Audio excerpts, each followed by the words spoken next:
आकाशवाणी रांची से प्रस्तुत है प्रादेशिक समाचार।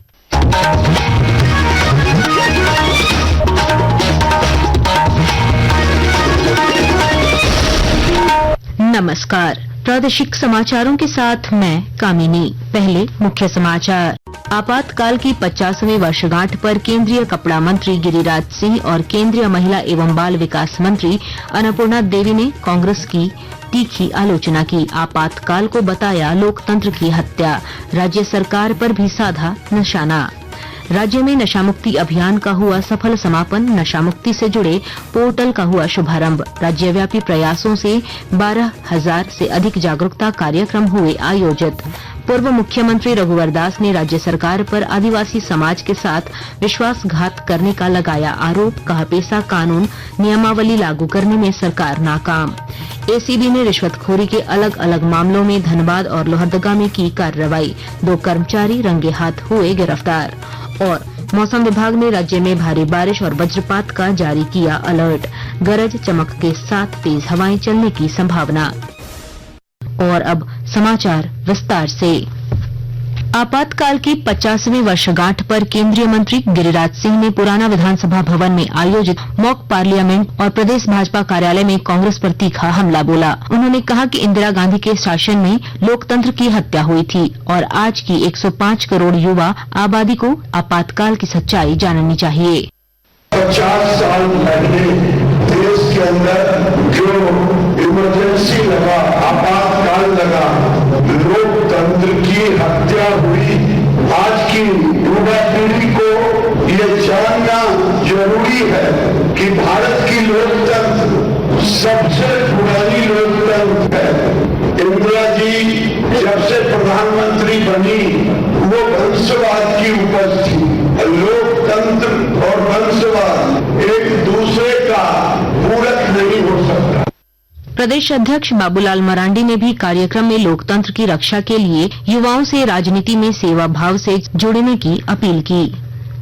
इधर सरायकेला जिले में आज आपातकाल की 50वीं वर्षी पर भाजपा ने आदित्यपुर ऑटो क्लस्टर में प्रदर्शनी सभा एवं प्रेस वार्ता का आयोजन किया, जहां केंद्रीय मंत्री अन्नपूर्णा देवी ने कांग्रेस और इंदिरा गांधी की तीखी आलोचना की। उन्होंने कहा कि आपातकाल देश के लोकतंत्र पर सबसे बड़ा हमला था, जिसमें प्रेस की स्वतंत्रता तक खत्म कर दी गई थी। श्रीमती इंदिरा गांधी जी ने 25 जून 1975 में के आधी रात में आपातकाल की घोषणा की और उसके बाद पूरे देश को एक तरह से देखें तो जेल बना दिया। विश्व का सबसे बड़ा सर्वाधिक लोकप्रिय हमारा लोकतंत्र है। उस लोकतंत्र की हत्या कांग्रेस पार्टी के लोगों के द्वारा सिर्फ निजी स्वार्थ के लिए, सरकार बचाने के लिए किया गया। हम उसकी घोर निंदा करते हैं। राज्य में 10 जून से चलाए जा रहे मादक पदार्थों के दुरुपयोग के विरुद्ध राज्यव्यापी जागरूकता अभियान का समापन आज डोरंडा स्थित शौर्य सभागार में हुआ। मौके पर ग्रामीण विकास मंत्री दीपिका पांडे सिंह ने इस अभियान को राज्य को नशामुक्त और अपराध मुक्त बनाने की दिशा में एक नई शुरुआत बताई। इस दौरान नशामुक्ति से जुड़ी सभी जानकारियां, जागरूकता सामग्री और राज्य की उपलब्धियों से जुड़ी रजिस्ट झारखंड.gov.in पोर्टल का भी शुभारंभ किया गया। मुख्य सचिव अलका तिवारी ने अफीम की खेती के खिलाफ चलाए गए अभियान को सफल बताया, जिसमें इस वर्ष 27,000 एकड़ भूमि पर अफीम की फसल नष्ट की गई। पुलिस महानिदेशक अनुराग गुप्ता ने बताया कि ड्रग्स के विरुद्ध अब तक 350 मामले दर्ज किए गए और 318 आरोपी गिरफ्तार हुए हैं। अभियान के दौरान 12,000 से अधिक जागरूकता कार्यक्रम आयोजित किए गए। नशा मुक्ति को लेकर पश्चिमी सिंहभूम जिले में चलाए जा रहे अभियान में न्याय प्रशासन भी अहम भूमिका अदा कर रहा है और जानकारी दे रहे हैं हमारे संवाददाता। नशा मुक्ति को लेकर पश्चिमी सिंहभूम जिले में चलाए जा रहे अभियान में न्याय प्रशासन भी अहम भूमिका अदा कर रहा है। जिला विधिक सेवा प्राधिकार द्वारा नशे के विरुद्ध चलाए जा रहे अभियान में नालसा द्वारा शुरू की गई डॉन योजना एक महत्वपूर्ण योजना है, जिसका उद्देश्य नशीली दवाओं के दुरुपयोग के पीड़ितों को कानूनी सेवाएं और सहायता प्रदान करना है। नालसा नशीली दवाओं के दुरुपयोग के खिलाफ लड़ने और लोगों को इसके खतरों के बारे में शिक्षित करने के लिए भी काम करता है। इसी क्रम में विद्यालयों में जाकर जिले के न्यायिक अधिकारी एवं न्याय प्रशासन से जुड़े लोग विद्यार्थियों को इसके बारे में न सिर्फ जागरूक कर रहे हैं, बल्कि पीड़ित लोगों के लिए कानूनी प्रावधानों के बारे में भी बतला रहे हैं। दिलीप बनर्जी, आकाशवाणी समाचार, चाईबासा। पूर्व मुख्यमंत्री रघुवर दास ने मुख्यमंत्री हेमंत सोरेन पर आदिवासी समाज के साथ विश्वासघात करने का आरोप लगाया। आज जमशेदपुर में आयोजित संवाददाता सम्मेलन में उन्होंने कहा कि राज्य सरकार के 2 वर्ष बीत जाने के बाद भी सरकार पेशा कानून नियमावली लागू करने में नाकाम है। आदिवासी समाज के साथ क्यों विश्वास? मुख्यमंत्री जी हाईकोर्ट में 2024 में ही 2 महीने के अंदर पेशा नियमावली कानून बनाने का सरकार को आदेश दिया, लेकिन आज तक पेशा नियम कानून लागू नहीं हुआ और कल से में सुनवाई हुई। जनता चाह रही है, हाईकोर्ट चाह रही है, तो फिर क्यों लागू नहीं? इतना कमजोर मुख्यमंत्री तो हम लोग झारखंड में अभी तक देखे नहीं है। क्या है कमजोरी?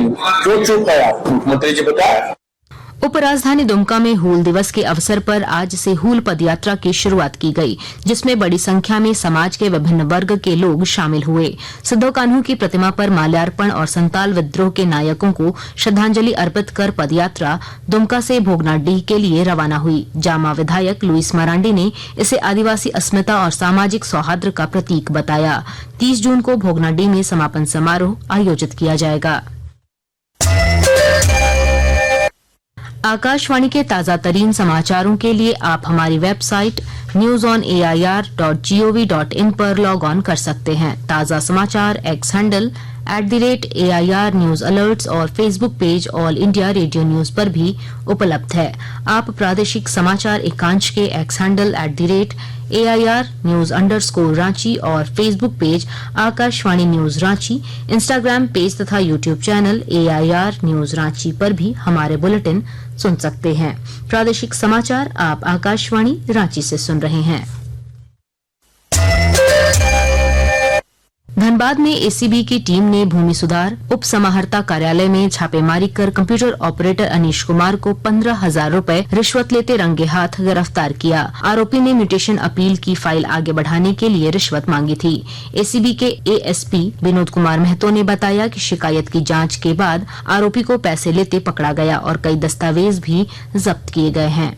एक वादी के द्वारा एक आवेदन दिया गया था कि डीसीएलआर कोर्ट कार्यालय में एक अपील वाद में ऑर्डर पास करने के लिए उनसे कंप्यूटर ऑपरेटर के द्वारा 15,000 रुपए की रिश्वत की मांग की जा रही है। उसका सत्यापन कराया गया। सत्यापन में मांग को सही पाया गया और इसके लिए आज धावा दल का गठन कर उसको 15,000 रुपए रिश्वत लेते हुए गिरफ्तार किया गया है।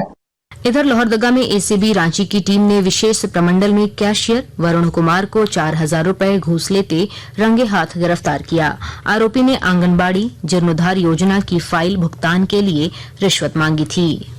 रामगढ़ पुलिस ने बड़ी कार्रवाई करते हुए आधे दर्जन अपराधियों को गिरफ्तार किया है। पुलिस अधीक्षक अजय कुमार ने प्रेस वार्ता में बताया कि गिरफ्तार अपराधियों का पुराना आपराधिक इतिहास रहा है। इनकी गिरफ्तारी के दौरान पुलिस ने हथियार, जिंदा गोली, बाइक और मोबाइल भी बरामद किए हैं। आकाशवाणी रांची में आज अप्रैल से जून 2025 की तिमाही की पहली राजभाषा कार्यशाला का आयोजन किया गया। इस कार्यशाला का विषय था हिंदी का वर्तमान स्वरूप और उसकी प्रासंगिकता। मौके पर मुख्य अतिथि सह प्रवक्ता पंकज मित्रा ने हिंदी भाषा के स्वीकार्यता पर जोर देते हुए सबके सामूहिक प्रयास का आह्वान किया। श्री मित्रा ने इस दौरान हिंदी भाषा के बदलते स्वरूप की भी व्याख्या की और कहा, भारत देश में हिंदी भाषा को पूर्ण रूप से अपनाने पर ही वैश्विक रूप से ही इसकी प्रासंगिकता को नई पहचान मिलेगी। इसके लिए हम सभी को इस दिशा में प्रयास करना चाहिए और मिले हुए अवसरों का लाभ उठाना चाहिए। इस अवसर पर आकाशवाणी के कार्यालय प्रमुख डीसी हेम्ब्रम सहित अन्य अधिकारी और कर्मचारी उपस्थित थे। राज्य में आज कई जगहों पर भारी बारिश दर्ज की गई और आगामी दिनों में भी बारिश जारी रहने की संभावना है। मौसम विभाग ने रांची, खूंटी, लोहरदगा, गुमला, पश्चिमी सिंहभूम समेत कई जिलों में वज्रपात के साथ भारी बारिश की चेतावनी जारी की है। राज्य के अधिकांश हिस्सों में अगले कुछ दिनों तक गरज चमक के साथ बारिश और तेज हवा चलने का पूर्वानुमान है। अंत में मुख्य समाचार एक बार फिर। आपातकाल की 50वीं वर्षगांठ पर केंद्रीय कपड़ा मंत्री गिरिराज सिंह और केंद्रीय महिला एवं बाल विकास मंत्री अन्नपूर्णा देवी ने कांग्रेस की तीखी आलोचना की। आपातकाल को बताया लोकतंत्र की हत्या। राज्य सरकार पर भी साधा निशाना। राज्य में नशा मुक्ति अभियान का हुआ सफल समापन, नशा मुक्ति से जुड़े पोर्टल का हुआ शुभारंभ। राज्यव्यापी प्रयासों से 12,000 से अधिक जागरूकता कार्यक्रम हुए आयोजित। पूर्व मुख्यमंत्री रघुवर दास ने राज्य सरकार पर आदिवासी समाज के साथ विश्वासघात करने का लगाया आरोप, कहा पेशा कानून नियमावली लागू करने में सरकार नाकाम। एसीबी ने रिश्वतखोरी के अलग अलग मामलों में धनबाद और लोहरदगा में की कार्रवाई, 2 कर्मचारी रंगे हाथ हुए गिरफ्तार। और मौसम विभाग ने राज्य में भारी बारिश और वज्रपात का जारी किया अलर्ट, गरज चमक के साथ तेज हवाएं चलने की संभावना। इसके साथ ही आकाशवाणी रांची से प्रादेशिक समाचार का ये बुलेटिन समाप्त हुआ। अगला प्रादेशिक समाचार बुलेटिन कल सुबह 8:30 बजे प्रसारित किया जाएगा। नमस्कार।